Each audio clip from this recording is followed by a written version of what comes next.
diagnosis tu dia bukan perakhiran hidup. Pada mula ni memang kalau kita dapat diagnosis tu kita rasa denial.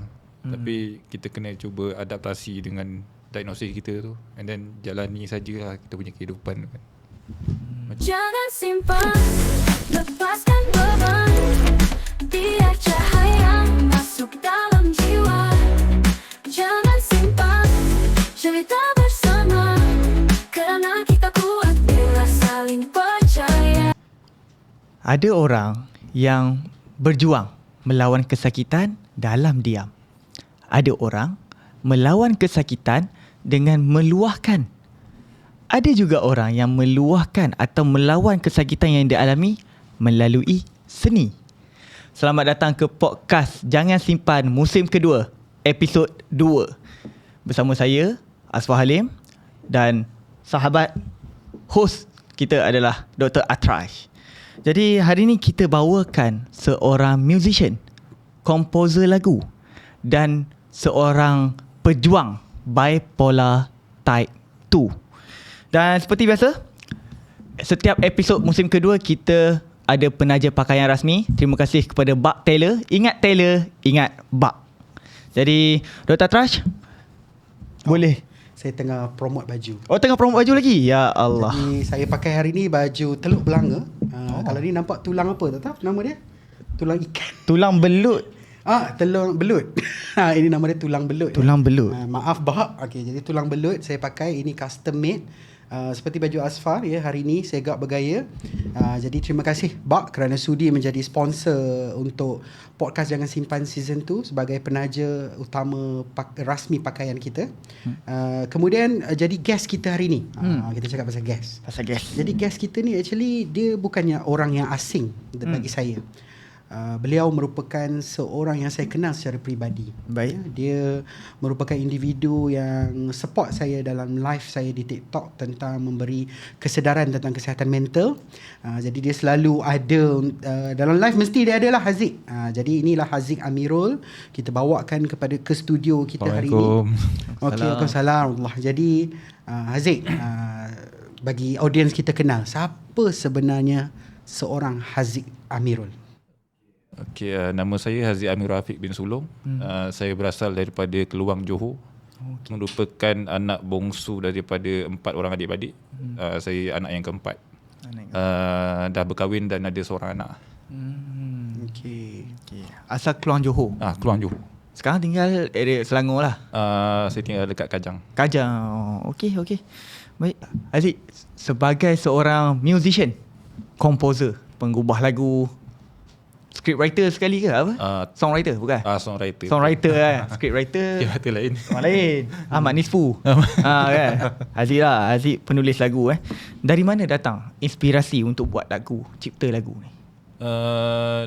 Kalau saya, dia bergantung pada situasi dan environment saya pada ketika tu lah. Environment tu dia mempengaruhi cara saya mengolah lagu tu, mengkompos lagu tu, direction yang macam mana saya nak. Macam tu lah. Okey. Adakah emosi ataupun perasaan waktu nak gubah lagu tu mainkan peranan yang besar dalam lagu-lagu yang Haziq telah buat? Ke ikut apa yang terlintas kat otak je? Dia based on pemerhatian juga sebenarnya. Kadang saya dalam on the way saya nak balik kerja tu, saya nampak something, boleh buat lagu lah benda ni. Lepas tu saya balik rumah tu, saya tenangkan diri saya dulu daripada benda yang dah sibuk saya buat atas jalan tu kan. Saya duduk dalam saya punya main cave tu, saya panggil main cave lah, tempat saya bekerja tu. Dah dekat tempat kerja bekerja, dah balik rumah pun bekerja juga kan. Betul. Jadi duduk kat situ, dimkan lampu, pasanglah lagu jazz, slow jazz ke apa kan. Bagi tenang sikit. Lepas tu baru cari space yang kosong tu untuk create satu benda baru. Ada contoh tak apa lagu yang Haziq buat pasal pemerhatian Haziq? Pemerhatian saya ada satu lagu. Lagu ni lagu daripada band saya. Band saya ni dia sebuah band yang bergenre pop punk slash emo. Tajuk lagu ni Silence. Silence ni daripada pemerhatian saya nampak macam ramai kawan-kawan saya musician yang lain yang struggle untuk cari tempat dalam industri, tapi suara dia orang tak didengar. Jadi saya rasa macam aku kena buat satu lagu ni lah untuk bagi orang nampak okey, ini dia orang. Dia orang ada kat sini tapi dia orang tak dapat tempat tu. Ada tak pengaruh daripada fasa mood Haziq? Ada juga. Ada. Ada. Maksud dia bila ada hypomania ataupun depression, dia boleh mempengaruhi juga. Ada. Kalau maksud dia kalau hypomania mungkin lagu dia lebih agresif. Lebih agresif betul. Dia macam upbeat lah. Upbeat. Kalau yang depression lebih kepada lagu sedih. Dia masih mengekalkan elemen pop punk tu sebab saya buat lagu ni memang khas untuk band saya. Tapi dia dalam style yang slow pace, dia tak terlalu fast. Okay, faham. Alright, okay. Okey, menarik. Tapi boleh katakan mood macam mana pun still genre yang sama lah pop punk genre yang tu sama juga. Okay. Jadi untuk mungkin Asfar audience kita tak tahu. Jadi bila kita sebut pasal bipolar type 2, kita ada bipolar type 1, bipolar type 2 dan ada cyclothymia. Jadi kita fokus tentang bipolar type 2, dia tak ada manic. Betul. Dia hypomanic ataupun hypomania. Maksud dia mania manic dia tu berkurang berbanding manic yang real, iaitu type 1. Dan tempoh masa yang untuk kita diagnose tu dia lebih pendek lah. Jadi dia bukan mania penuh macam type 1. Dan juga boleh nampak orang individu yang ada bipolar type 2 ni, waktu fasa hypomania ni, dia boleh nampak produktif, dia boleh nampak bersemangat. Betul. Tetapi kita kena ingat tetap ada risiko sekiranya tidak dapat rawatan yang betul. Alright. Okey. Baik. Saya nak tahulah pasal bipolar yang didiagnose ni Bila kena diagnose? Bila mendapatkan rawatan? Sejak bila? Apa yang menjadi pengalaman tu? Pengalaman dia tu sebenarnya bukan daripada saya yang perasan sendiri. Dia wife saya yang menjadi saksi. Dia duduk dalam rumah tu, dia yang tahu keadaan saya. Dia nampak saya ni tak macam saya yang sebelum tu. Macam mana tu? Macam mana? Kurang tidur satu. Okay. Purata saya tidur dalam satu hari tu, kalau tidur lah. Kalau tidur mungkin dalam 2 jam. Lepas tu pagi tu tetap bangun awal juga. Sebab kawan-kawan saya kenal saya ni jenis morning person. Macam mana lambat pun saya tidur, saya akan bangun pagi juga. Okay. Especially Sabtu Ahad pun sama juga. 2 jam satu hari? 2 jam satu hari. Berapa lama? Berapa lama Tempoh tu? Tempoh tidur 2 jam satu hari tu. Agak lama jugalah. Setahun ada? Lebih kurang. Lebih kurang. Lepas tu perubahan fizikal pun dah start nampak. Mata saya dah start cengkung. Lepas tu berat badan saya menurun. Sampai kan ada sekali tu saya jumpa kawan lama saya. Dia dah lama tak jumpa saya. Dia jumpa saya, asal kau ada kurus sangat ni kan? Dia macam terkejut lah. Mata kau dah sembab gila ni. Kau sihat ke tak ni kan? Tapi saya rasa macam okey, aku okey je. Dari emosi ada berubah tak? Cepat marah ke? Agak impulsif sikit lah. Agak impulsif. Kadang benda tu saya tak perlu marah pun, tapi tahu-tahu dia meletup macam tu. Jadi bila wife recognize tu, apa yang berlaku? Wife saya suruh saya pergi klinik untuk buat saringan kesihatan mental tu. Saya pun pergi lah. Bila dah pergi tu, bila pergi ke appointment yang pertama tu, doktor pada asalnya dia diagnose saya as bipolar type 2 suspect ADHD. Okay. Yang itu di hospital psychiatry? Di hospital psychiatry. First Haziq pergi klinik kesihatan ke? Klinik kesihatan swasta. Klinik swasta. Okay. So dia orang bagi referral letter, bagi Haziq referral bawa pergi hospital lah. Alright. And then terus mula rawatan lah. Jadi simptom dia tu lebih kurang setahun lah sebelum ke arah tu. Ada tak Haziq sedar ada punca tak di sebalik kenapa Haziq kena bipolar? Saya cerita secara general lah, tak terlalu detail. Boleh. Trauma lampau. Haziq tak boleh nak cerita secara detail sebab terlalu sakit. Sakit. Tak apa. Jadi trauma yang Haziq lalui itu Haziq sedar dia adalah punca utama lah. Ya, jadi sebab sebelum tu tak ada masalah.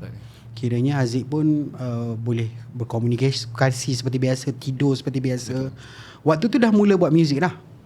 Belum lagi. Oh, masih belum. Waktu tu masih bekerja lain selain daripada Masa tu saya masih belajar lagi. masih belajar. Okey. Jadi waktu degree, Diploma. diploma. Oh, Haziq kahwin waktu belajar. Saya kahwin selepas saya dah kerja tu. Saya baru kahwin. Okey, kira sambung belajar selepas tu lah. Tak. Saya daripada diploma tu diploma lain sebenarnya, bukan diploma muzik. Oh, okey. Saya ambil diploma hospitality and catering. Okey. And then saya tak suka dengan course tu, saya ambil course lain. Kau muzik lain. Okey. Alright. Menarik. So lepas didiagnose dalam masa setahun lepas tu baru dapat diagnosis Macam mana perubahan yang dialami? Ada tak perubahan, rasa macam makin tak okey ke, makin okey ke sama saja ke? Sebab masa kena diagnose tu bila saya dengar doktor tu cakap diagnose with bipolar type 2 tu, macam sejak bila aku ada bipolar kan, aku sihat je. Macam Denial sikit denial lah. Macam saya function ni macam orang lain. Tapi orang lain yang nampak saya tak okey, Ada kecewa tak? kecewa juga. Kecewa lah. Sebab tengok kawan-kawan lain semua hidup normal kan.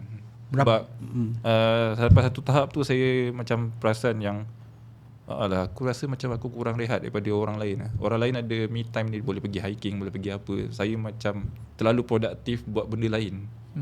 Sampai saya macam abaikan diri saya sendiri macam tu. Lebih kepada kerja lah. Kerja Berbanding self-care. saya Oh, okey. Jadi Haziq, berapa lama masa yang ambil untuk menerima diagnosis ni? dalam masa beberapa bulan tu jugalah. Dengan support isteri. Lepas tu mertua pun dia tahu tentang benda ni juga. Kawan ada? Kawan yang terdekat je lah. Yang terdekat. Dia orang faham lah. Dia orang faham. Alhamdulillah. Okey. Okey. Penerimaan dia orang boleh terima serta-merta ke atau ambil masa ke, kena explain kat dia orang ke? Saya cakap dengan diorang, aku dah explain dekat kau pun, aku tak tahu nak explain macam mana ni. Tapi kau try Google pasal penyakit ni. Penat kan? Penat. Lepas tu ramai orang salah faham kan pasal bipolar. Dia orang ingat mood yang up and down ataupun orang yang ada happy-happy, moody-moody. Betul. Selalu tak Haziq dapat tu? Selalu juga. Selalu. Penat Haziq nak explain. Kadang macam ini jiran tu tengok macam kita okey je. Lepas tu macam apa pasal dia ni macam tak bertegur dengan aku. Mood kita tengah tak okey kan. Oh, Haziq selalu ni mood yang tengah tak okey tu mesti time depressed lah. Tengah depressed. Tapi Haziq punya depression bukan seperti depression biasa kan? Betul. Haziq still boleh function kan? Boleh function, boleh pergi kerja apa semua tu. Tapi itulah dia, bila nak buat kerja tu, nak mula kerja tu, dia loading lama. Kadang duduk depan PC tu kan macam dekat sejam tak buat apa-apa pun. Apa aku nak buat hari ni? Macam jam. Sebab tu yang doktor ingat ADHD. Betul. Kan dia ingat ADHD, tapi sebenarnya itu adalah kita panggil masking depression kan. Atau ramai ada orang sebut high functioning depression. Tapi sebenarnya boleh jadi pula dalam orang bipolar di mana dia masking dia punya depression tu disebabkan dia perlu bekerja nak cari rezeki. Jadi Haziq mengalami simptom itu dan jadi kita semua kena sedarlah individual berbeza. Jadi sebab itulah tak semua orang sama. Dan bipolar ni bukanlah perbezaan mood yang ketara, tidak. Dia adalah kita panggil dua kutub mood yang berbeza. Dia ada fasa-fasa dia. Bukan pagi dia happy, seronok, hyper, malam dia sedih, tak. Dia bukan satu hari yang singkat, dia ambil masa bahkan berminggu-minggu, ada yang berbulan-bulan. Jadi sangat apa yang Haziq lalu ini memang penat kita nak explain. Jadi sebab itulah saya dengan Asfar berdua kami cuba bagi tahu masyarakat untuk faham supaya pesakit tak payah susah dah nak kena explain. Betul. Lepas ni sharing je. Lepas ni sharing je sebab penat lah nak cerita kan. Sebab diorang anggap itu mood swing. Moody. Tapi dia lebih daripada itu. Di sebalik itu Baik.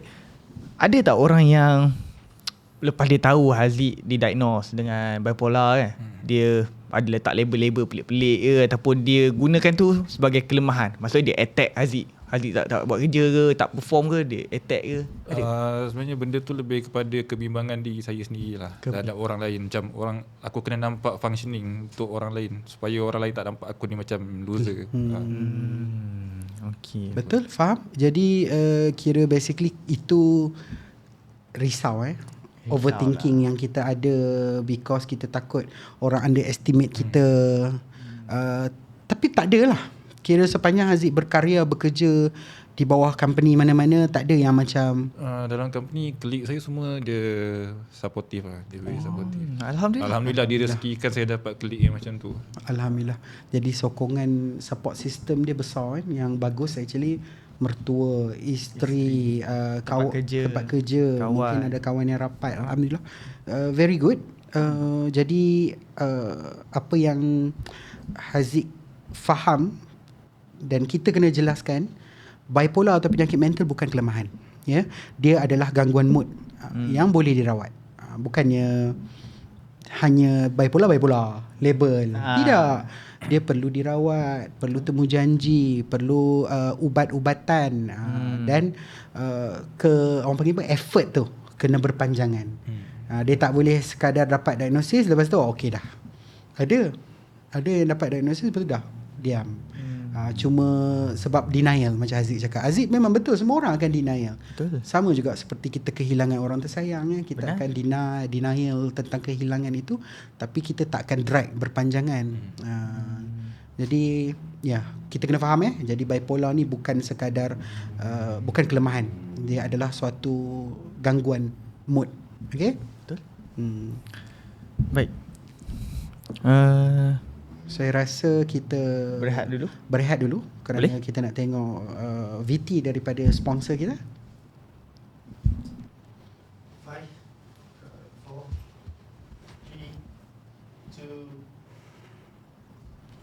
Masih mencari baju Melayu yang betul-betul berkualiti? Bak Tailor sudah berpengalaman 50 tahun dalam perbuatan baju warisan Melayu dengan menggunakan kain pilihan terbaik dan kemasan yang sangat eksklusif. Pilih gaya anda daripada baju Melayu Merong by Bak Tailor. Kita ada cekak musang potongan moden, cekak musang potongan klasik pesak dan teluk belanga potongan klasik pesak. Di sini kita ada 10 pilihan warna yang sangat menarik. Jadi jemput datang di Bak Tailor dan rasai sendiri jahitan tailor sebenar. Kuantiti sangat terhad tau. Jadi jangan lepaskan peluang. Itu dia. Terima kasih lagi sekali kepada Bak Tailor, penaja rasmi pakaian podcast Jangan Simpan musim kedua. Jadi ingat, Tailor ingat Bak. Alright. Saya tunjuk button tadi. Kenapa? Doktor ada satu je button. Saya ada berapa ni? 5. Sebenarnya di sebalik bilangan button ni, dia ada, kita kata, falsafah dalam berbaju Melayu. Rukun negara. Bukan. Rukun Islam. Cuba uraikan sikit. Nampak kepandaian kat situ? Gas. Oh, yes. Okey. Dah saya pasal baju itu, saya memang banyak. Baju saya colour apa ni? Saya rabun warna. Olive. Haziq warna apa ni agak-agak? Turquoise kot. Turquoise. Saya pun buta warna saya rasa. Allah. Ni rich brown. Rich brown. Betul? Mungkin. Ini light purple. Tak. Ini saya dah tanya dah dekat pakar-pakar warna. Lilac. Betul? Betul.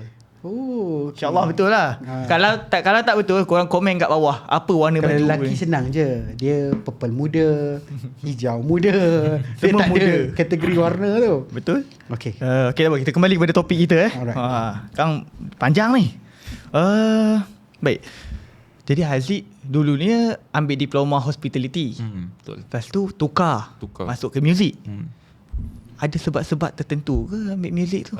Sebenarnya dia lebih kurang orang kata macam balas balik pada masa diploma level tu. Saya pergi interview untuk diploma seni muzik tapi tak lepas. Dan Dahsyat diploma seni muzik pun susah nak masuk. Kena interview. Dia ada oral test, ada side reading. Benda-benda tu kena lepas. Wow. Okey. Jadi saya tak lepas pada peringkat diploma level tu. Dia rezekikan saya dapat diploma hospitality and catering tu dekat Politeknik. Lepas tu saya cakap tak apalah, jalan lah 3 tahun ni pun. Lepas 3 tahun tu nanti ambil lah benda yang aku suka. Macam tu lah. Okey. So adakah muzik, sebab ambil muzik kan? Okay. Awal tu niat tu macam balas apa kata? Revenge lah. Betul. So dah habis diploma muzik ni dan lepas tu didiagnose dengan bipolar. Macam mana Haziq jadikan muzik sebagai medium ataupun kita kata macam terapi lah untuk diri, untuk improvise, untuk kita kawal mood dan sebagainya. Macam mana Haziq apply benda tu? Apply maksudnya dari segi awareness ke macam mana? Macam mana terapi kepada diri. Betul. Kalau saya jenis dengar semua genre muzik. Saya tak kisah genre apa sekali pun. Dari situ tu merupakan satu terapi untuk saya. Sebab bila dengar band sendiri punya barang je kan, macam nak dengar benda lain juga, macam tu lah. Jadi kiranya selain muzik as terapi, rawatan sendiri pun penting kan. Betul. Jadi macam mana Haziq urus rawatan Haziq? Yang tu okay, saya jujur saya cakap kat sini, saya bukan jenis orang yang well organised. Jadi benda-benda ni dia organize oleh wife saya. Wife saya ni dia memang well organised punya orang. Jadi dia yang ingatkan saya, bang nanti lusa ni appointment. Nanti sebab sekarang appointment saya 2 bulan sekali. Lagilah saya tak ingat hari bila. Nanti dia akan ingatkan, dia akan tanda kat kalender tu, Mak. Very good. Nanti bang ni nanti minggu depan ni kena pergi appointment ni, jumpa ni. Okay, ni message untuk wife Haziq. Tahniah, anda hebat. Anda wanita yang patut mengajar penjaga-penjaga pesakit mental yang lain, kerana usaha anda sangat hebat. Kerana bukan mudah nak ingat temu janji. Saya sendiri pun susah nak ingat temu janji klien saya pun, ataupun kita nak ingat temu janji appointment kita sendiri ke. Kalau nak pergi meeting ke kan, kita pun kena letak dalam kalender. Jadi actually tahniah. Dan Haziq sangat beruntung dan bersyukur dapat isteri yang sangat memahami, very supportive, alhamdulillah ya. Jadi ubat tu penting tak? Pada saya ubat tu penting. Sebab setiap kali appointment, doktor memang tekankan benda tu setiap kali saya jumpa doktor. Walaupun saya jumpa doktor tu berlain-lainan doktor kan, kali ni appointment ni jumpa doktor lain, tapi dia punya mesej sama. Ubat jangan putus. Kalau nak stop ubat kena consult dulu dengan doktor. Dengar, nak stop ubat consult, jangan berhenti ikut kawan. Jangan berhenti ikut post di social media cakap ubat nanti awak bergantung ketagih. Tidak, bukan semua ubat macam tu. Betul. Ubat ni dia berbeza-beza. Untuk bipolar, untuk pengetahuan sikit, dia selalunya kita akan bagi 2 ubat lah. Selalunya minimum 2. Satu dia mood stabilizer ataupun penstabil mood. Contoh dia yang paling mudah lithium lah. Ataupun epilim. Okay. Ada orang juga dia diberi antidepresan. Sebagai contoh quetiapine. Ada juga yang makan escitalopram. Banyak lagi jenis ubat. Jadi ada yang makan lebih pada 2. Tapi ubat ini bukanlah untuk kita bergantung, tapi untuk membantu dia untuk stabilkan mood supaya kita boleh berfungsi. Betul. Ubat, terapi dan sokongan tu penting. Dan diri sendiri. Of course. Usaha yang berpanjangan. Betul. Istiqomah. Baik. Jadi andai kata ada kalangan penonton kita yang tengah menonton ni mungkin baru saja didiagnose dengan bipolar, mungkin bipolar type 2 juga kan, dan mungkin rasa takut, mungkin masih dalam fasa denial ya. Apa yang Haziq boleh cakap atau mungkin pesan dekat penonton? Diagnosis tu dia bukan perakhiran hidup. Pada mula ni memang kalau kita dapat diagnosis tu kita rasa denial. Tapi kita kena cuba adaptasi dengan diagnosis kita tu, and then jalani sajalah kita punya kehidupan kan. Macam orang lain. Hebat kan? Walaupun diagnosis itu berat, Haziq pun dah buat research, dia dah baca, dia dah tengok awareness banyak. Betul. Dia dah tengok ramai orang bercerita, dan kalau saya sendiri, saya pun rasa perkara itu berat. Apatah lagi Haziq yang memikul, dan actually tahniah dekat Haziq kerana tak malu untuk bersuara. Sebenarnya podcast yang episod untuk Haziq ni actually untuk audience yang bergelut dengan bipolar. Betul. Jangan malu, jangan segan. Bukan saya suruh pergi bagi tahu dekat social media yang aku adalah pejuang bipolar, tak perlu. Cuma kita tanam pada diri kita ni, aku adalah pejuang bipolar dan aku perlu teruskan rawatan untuk diri aku, keluarga aku, masyarakat sekeliling aku, supaya aku dapat berfungsi kan. Kerana bipolar kalau tidak dirawat dengan baik, berpotensi kita akan terperangkap dalam mood disorder, gangguan mood itu. Kita tak boleh nak keluar, kita tak boleh nak kerja, kita tak boleh nak buat muzik, Betul. kita tak boleh nak tulis lirik, kita tak boleh nak jumpa band kita. Itu penting tu. Itu yang paling penting. Dan kita tak boleh nak perform. So saya rasa actually Haziq dia dapat lawan ketakutan semua tu. Dia dapat perform, dia dapat buat muzik. Setakat ni berapa banyak dah muzik yang Haziq hasilkan? Untuk band, okay, akan datang ni kita akan keluar album. Ada 14 lagu ke semuanya.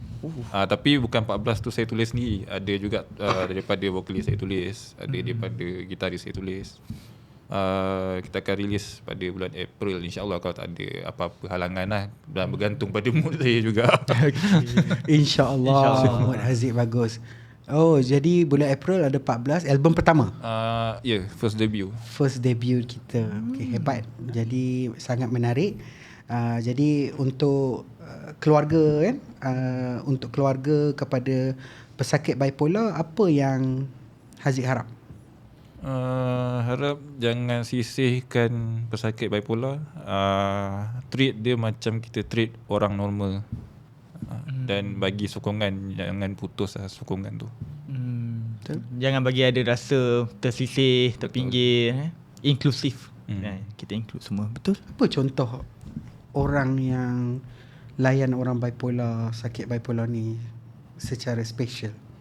Secara special yang bagus ke yang tak bagus? Yang tak bagus lah. Sebab Haziq tak mengalami, tak ni kan, support. Environment is very good, supportive. Saya ada case lah. Dia punya environment sebelum dapat diagnosis, orang cuma anggap dia moody punya orang. Oh, okay. Sensitif. Tak ada masalah. Orang still lagi masuk dengan dia, boleh lagi ajak makan. Lepas dapat diagnosis, orang dah mula jarakkan diri. Orang jadi takut. Orang kata, tak boleh, nanti kita pun jadi macam tu. Semua jarakkan diri. Itu antara contoh yang paling kerap berlaku dalam environment yang tak sihat lah. So itu benda yang kita tak nak. Kalau boleh kita nak apa pun berlaku, itu bukan identiti. Itu bukannya orang tersebut. Itu adalah benda yang dia alami.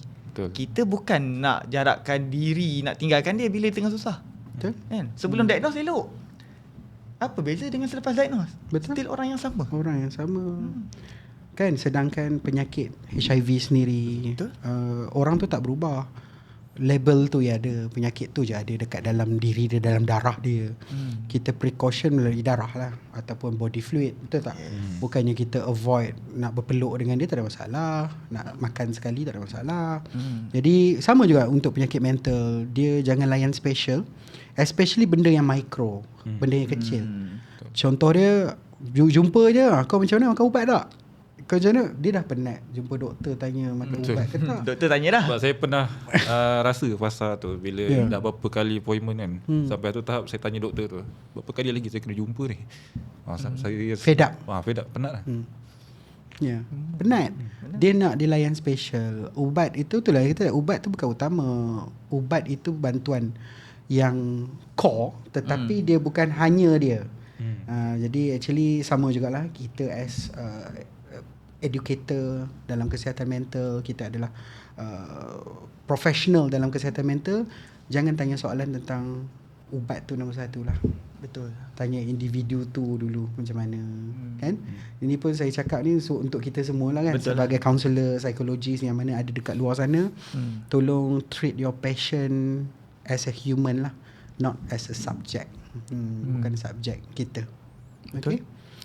Okay. So jadi saya rasa rasa apa? kita sebenarnya kita nak request. Ya. Kita nak request dekat Haziq. Kita ada request. Untuk yalah nak keluarkan debut pertama, album pertama kan. Apa kata lagi kita dengar satu sumbangan daripada Haziq untuk podcast Jangan Simpan. Betul. Special. Okey, dan juga kita nak ucap terima kasih banyak dekat Haziq sama-sama. kerana sudi datang. Sekali je ajak Haziq. Mesej dia berlapap. Okey, boleh. Senang Tak susah. Kebetulan free. Betul. Waktu free. Dan saya harap Haziq kekal macam ni walaupun Haziq famous nanti masuk AIM, menang banyak album ke. InsyaAllah. Jangan lupa kami kat sini. InsyaAllah. Tolong bagi tiket 2. Boleh. Kalau boleh 4 lagi baik. Boleh. Okey. Jadi kepada Kenapa ketawa? kepada semua yang menonton, kalau anda bergelut dengan mood yang tak stabil, rasa turun naik yang melampau, macam Haziq cerita tadi, tidur 1 jam, 2 jam, 2 jam, 1 hari. ataupun tak tidur berhari-hari, rasa banyak produktif sangat, aktif sangat, dan ada lagi ni yang paling penting, nafsu yang meluap-luap. Betul. Itu orang tak tahu tu. Ni kita kena cerita. Ada orang dia nafsu yang sangat meluap-luap, ya, hypersexuality. Itu antara simptom-simptom kepada bipolar. Boleh juga penyakit lain. Boleh tapi kita jadi. cerita penyakit bipolar lah khusus dia. Ataupun anda mungkin fasa kemurungan, ya. Contoh dia Nak bangun tidur tak rasa apa? Berat kan. Maksud hilang motivasi diri. Dia bukan hilang motivasi macam hari ni tak nak buat lah, esok buat. Tak apalah. Ini hilang motivasi diri terlalu lama. Sampai nak menjalankan rutin harian yang biasa pun ibarat suruh pergi berperang. Susah. Rasa berat. Rasa tak boleh nak buat. Betul. Ya? Betul. Betul. Dan paling penting tengok balik pada macam mana tingkah laku kita, pemikiran kita dan emosi kita. Adakah sama seperti kita 2, 5, 10 tahun yang sebelum ni, atau kita dah berubah? Berubah jadi lebih baik atau jadi lebih kurang baik? Lebih kurang baik Itulah. Dan juga kita kena dengar juga pendapat ataupun suggestion daripada pasangan kita ataupun ahli keluarga Orang kita, sekeliling kita. orang sekeliling kita apabila kita mengalami perubahan yang negatif. Jadi kalau dia cakap kau ada problem, mungkin kau kena dapatkan rawatan, kena dapatkan temujanji, jumpa doktor, mungkin takut ada masalah kesihatan mental, pergilah. Jangan malu. Tak payah cerita kat orang. Pergi diam-diam. Okay? Saya rasa itu sahaja untuk sahaja. episod yang pertama kita hari ini bersama Kedua. Haziq. Kedua kita. Tapi pertama lah dengan Haziq. Pertama dengan Haziq. Sama Haziq Amirul Afiq. Afiq, ya, Oh, betul. 3 patah perkataan. Haziq Amirul Afiq bin Sulong, seorang musician dan juga komposer. Terima kasih banyak. Kita Terima jumpa kasih lagi. juga sebab invite saya. Betul, sama-sama. Kita tagline kita lupa. Saya baru lupa macam mana. Okay Ini kalau siapa yang tengok musim pertama, dia akan tahu kita punya tagline kita. Okay. Macam mana? Dia jangan Dengan simpan. Ni. Peace. peace. Okay, thumbs up. Okay. Okay. Jadi jangan Jangan simpan. Jangan simpan. Jangan macam ni. Jangan Jangan Simpan. simpan. Ni macam ni. Betul? Ada. Oh. Okay, sekali lagi ya. 1, 2, 3. Jangan simpan. Oh, boleh gitu Okay, terima kasih semua. Jumpa lagi episod akan datang. See you.